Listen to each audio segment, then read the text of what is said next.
And I now give the floor to Mr. Rafael Mariano Grossi. Thank you very much, Madam President.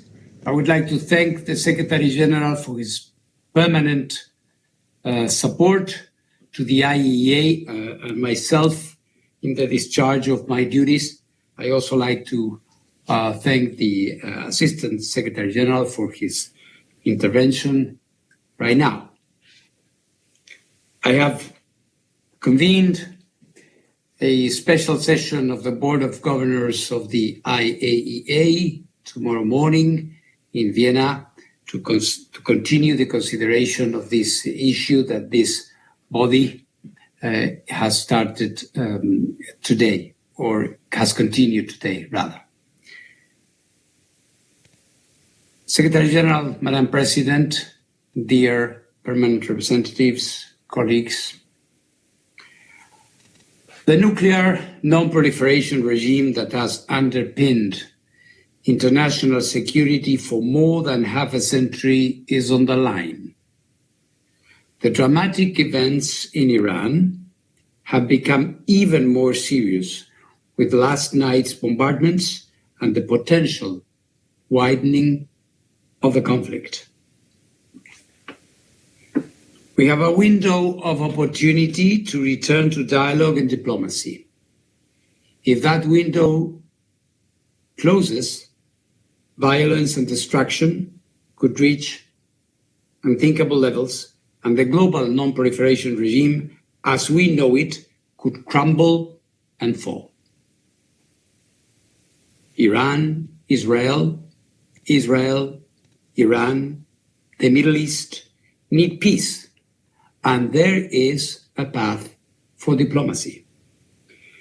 We must return, as the Secretary General just said, to the negotiating table and allow the IAEA inspectors, the guardians of the NPT, to go back to Iran's nuclear sites and account for the stockpiles of uranium, including, most importantly, the 400 kilograms of enriched uranium at 60%. Any agreement, ladies and gentlemen, any arrangement will have as a prerequisite the establishment of the facts on the ground. This can be done only through IAEA inspections. IAEA inspectors are in Iran, and they must do their job. This will require a cessation of hostilities so that Iran can let the teams into the sites under the necessary safety and security conditions. Any special measures by Iran to protect its nuclear materials and equipment can be done in accordance with Iran's safeguards obligations with the agency. This is possible. Madam President, based on the information available to the IAEA, let me update you on what has occurred at Iran's nuclear sites since I last addressed this Council 3 days ago.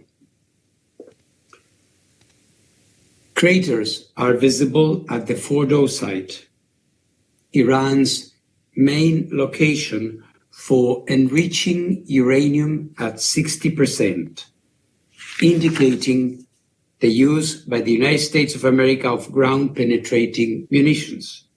This is consistent with statements from the United States. At this time, no one, including the IAEA, is in a position to assess the underground damage at Fordow. At the Isfahan nuclear site, additional buildings were hit overnight, with the US confirming their use of cruise missiles. Affected buildings include some related to uranium conversion process.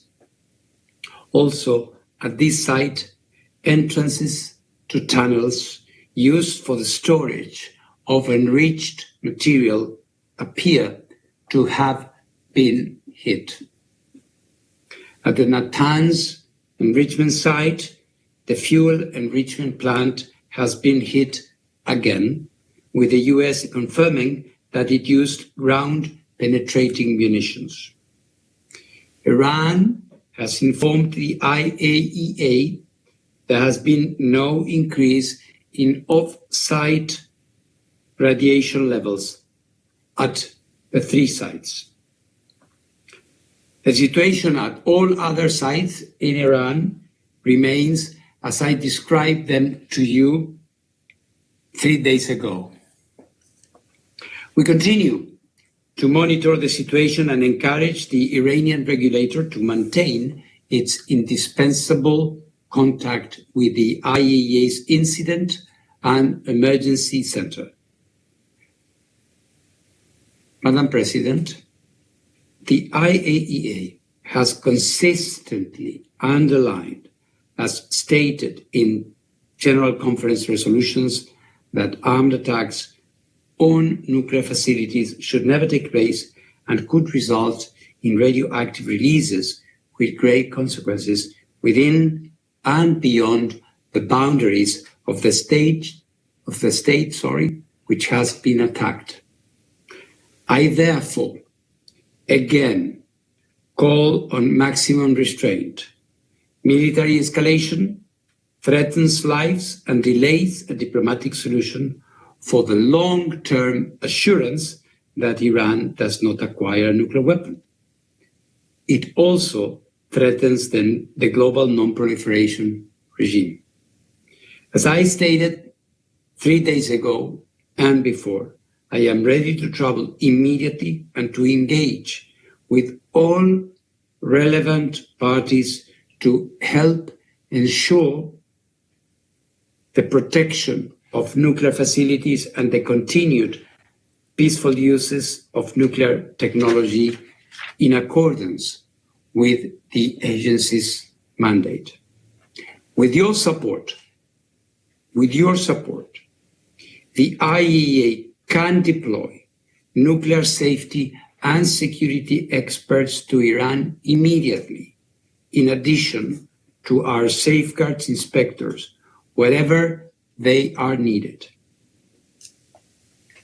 Madam President, there is arguably no more important and universally supported endeavor than ensuring that we use the enormous power of the atom for good rather than destruction. Let us not allow the window to close on diplomacy. Let us not allow the non-proliferation regime to fail. Irrespective of individual positions and views, one thing is certain, and this is the simple truth: we will not be safer if there are more nuclear weapons in more states around the world. The IAEA is ready to do its part to bring this military confrontation to an end. Thank you very much.